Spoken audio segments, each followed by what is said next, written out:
Bismillahirrahmanirrahim.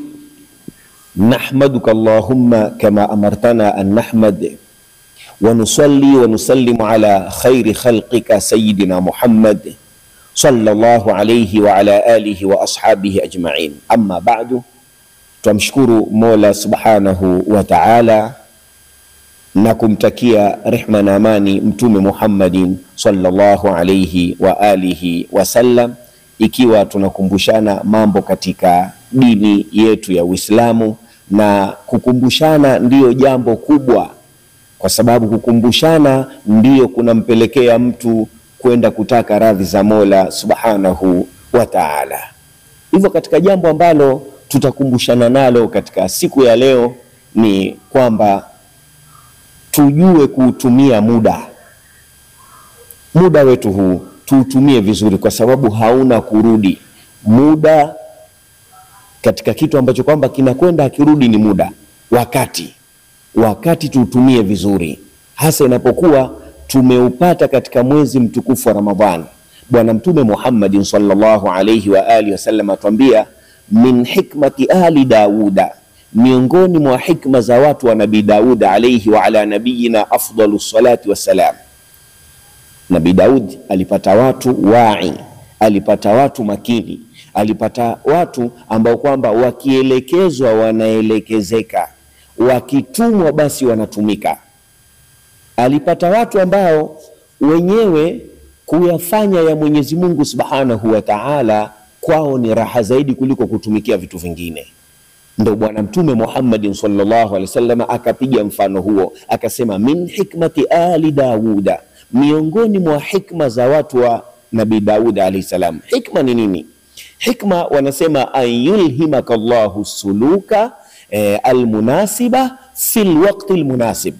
Mwenyezi Mungu subhanahu wa ta'ala ni akupe mwenendo wenye kuchukuana katika wakati ambao unahitajika jambo lile. Mwenyezi Mungu subhanahu wa ta'ala akupe ile hamu wewe katika jambo ambalo linahitajika wakati ule, ndio hikma.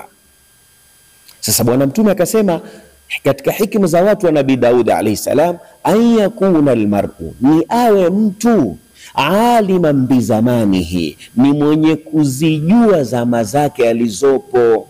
Wewe uko katika zama gani?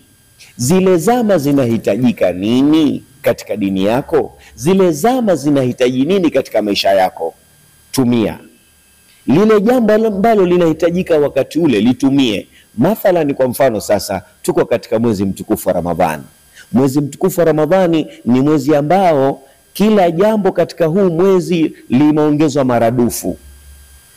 Ni kila jambo ambalo kwamba utakalo lifanya la kheri, wewe utapata maradufu yake. Ukiswali swala ya sunna utalipwa kama ulioswali faradhi. Ukiswali swala ya faradhi unapata 70. Yani kwa mfano wewe usikie kule Dar es Salaam kuna bidhaa iko, bidhaa ile kwa shilingi 1000 utapata 100,000 wewe. Hivi utafanya vipi? Bidii ufike kule uchukue bidhaa uende ukauze. Bimaana ya kwamba na sasa sisi bidhaa zetu ambazo ni matendo yetu katika hizi zama tuzidishe, kwa sababu ni wakati ambao sisi natakiwa tujue ni wakati wa kulipwa matendo yetu maradufu. Hivyo ayakuna almar'u aliman bizamanihi, awe mtu anazijua zama zake alizomo. Zama hizi zinahitajika nini ufanye? Zama hizi zinahitajika usome Qur'an. Soma Qur'an, sababu Qur'ani ndicho kitabu ambacho kwamba ni nuru, kitabu cha uongofu. Ukikisoma utaongoka. Ni kitabu ambacho kinaleta furaha katika nyoyo zako, lakini ni kitabu ambacho ni cha mapenzi, ni kitabu ambacho kinakusanya watu. Qur'ani ni kitabu ambacho hakitawanyi watu. Hivyo wewe ukikisoma ni kitabu ambacho kinakulingania wakusanye watu, ni kitabu ambacho kinakulingania wewe usiwachukie watu. Qur'an ni kitabu ambacho kitakufanya wewe uwapende watu. Ndio kazi ya Qur'an. Na Qur'ani hii Bwana Mtume Muhammad sallallahu alaihi wasallam akatueleza kwamba yoyote ambaye ataisoma Qur'an, almahiru bil Qur'an, yule ambaye atakuwa ni hodari wa kuisoma Qur'ani, kama namna ambavyo leo watu ni mahodari wa kusoma magazeti, ni mahodari wa kusoma habari mitandaoni, ni mahodari wa kusoma habari za wachezaji, ni mahodari wa kusoma habari za wanasiasa. Yani mtu namkuta katenga wakati maalum kwa sababu ana simu yake kaishanunua bando, sasa anaamua kupekua habari za ulimwenguni. Lakini Bwana Mtume Muhammad sallallahu alaihi wasallam asema almahiru bilqurani, ambaye ni hodari wa Qurani kuisoma, haimpigi chenga, yani anatamatai na Qurani kwa ahkami zake, kwa tajwidi zake, kwa makharijul hurufi zake, anatamatai, anastarehe nayo Qurani. Bwana Mtume Muhammad sallallahu alaihi wasallam atakayekuwa hivyo asema ma'a safaratil kiramil barara, atakuwa pamoja na ujumbe wa malaika watukufu wema, wale malaika ambao wanahusiana na habari za mitume. Yeye siku ya kiyama atakuwa na hao. Hivyo hii ni ofa katika mwezi mtukufu wa Ramadhani, tuisome. Na licha ya kuwa utapata thawabu ya kwamba umeisoma Qur'ani, kule kuisoma Qur'ani ndani ya mwezi mtukufu wa Ramadhani, wewe unapata thawabu ya kusoma Qur'ani na kuwa wewe umeshika kitabu, umesoma, umefuata sunna ya Bwana Mtume Muhammad sallallahu alayhi wa alihi wasallama. Hivyo ukisoma Qur'ani wewe utapata fungu hilo, lakini Qur'ani pia itakushufaia siku ya kiyama.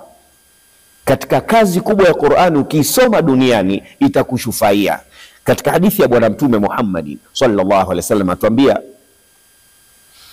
as-siyamu wal Qur'anu yashfa'ani lil 'abdi yawm al-qiyamah. Hii Qur'ani hii na funga hii tulioifunga, ikiwa Qur'ani tutaisoma itakikanavyo, ikiwa na funga tutaifunga itakikanavyo. Kuna maneno mawili tukipeleleza katika Al-Qur'anul Karim yamekuja. Kuna neno as-siyamu na as-sawmu. Kuna maneno mawili.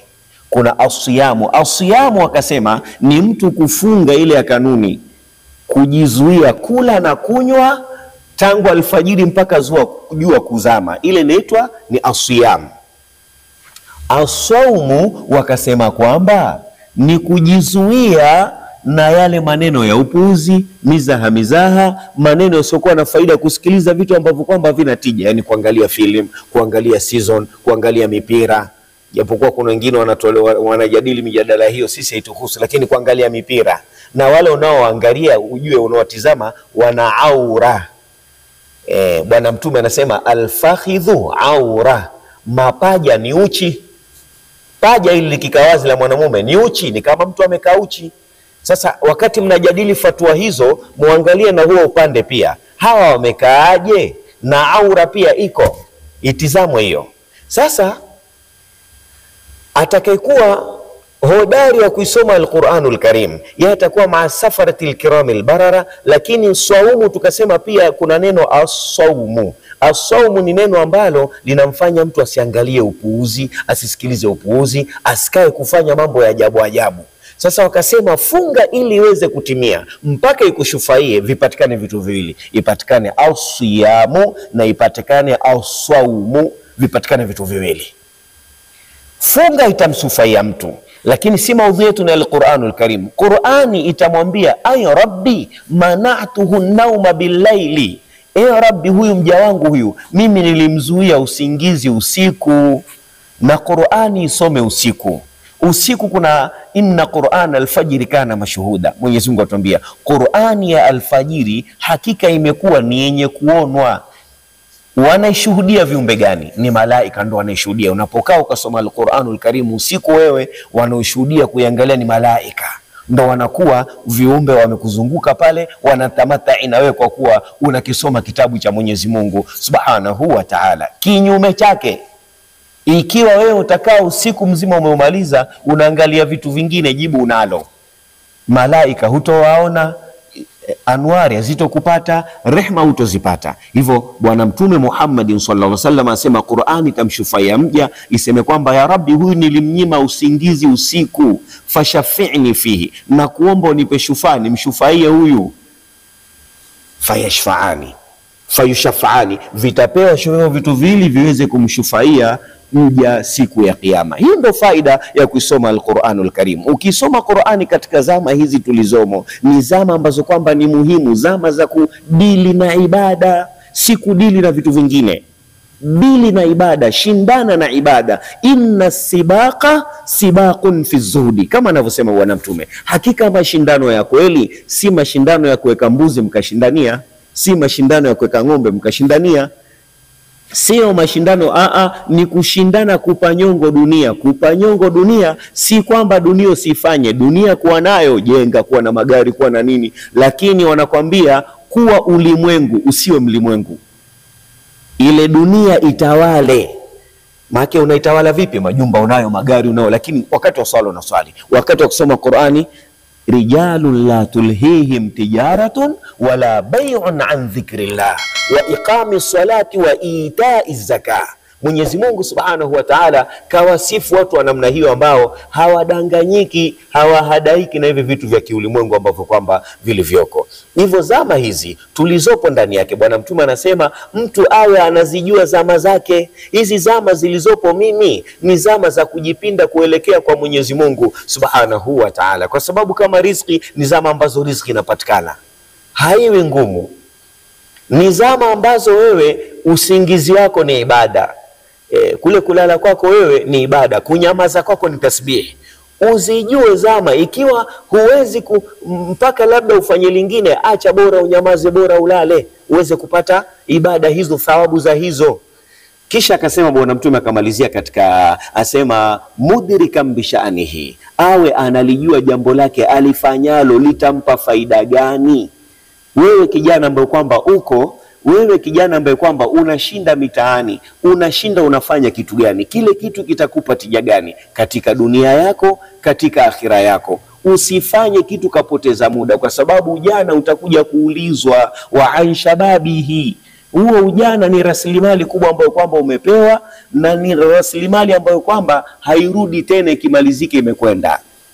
Ikimalizika imekwenda, hairudi tena. Hivyo kabla hujaenda kuulizwa ujana wako ulitumia nini, muda wako wa ujana utumie vizuri. Wassalamu alaikum wa rahmatullahi wa barakatuh.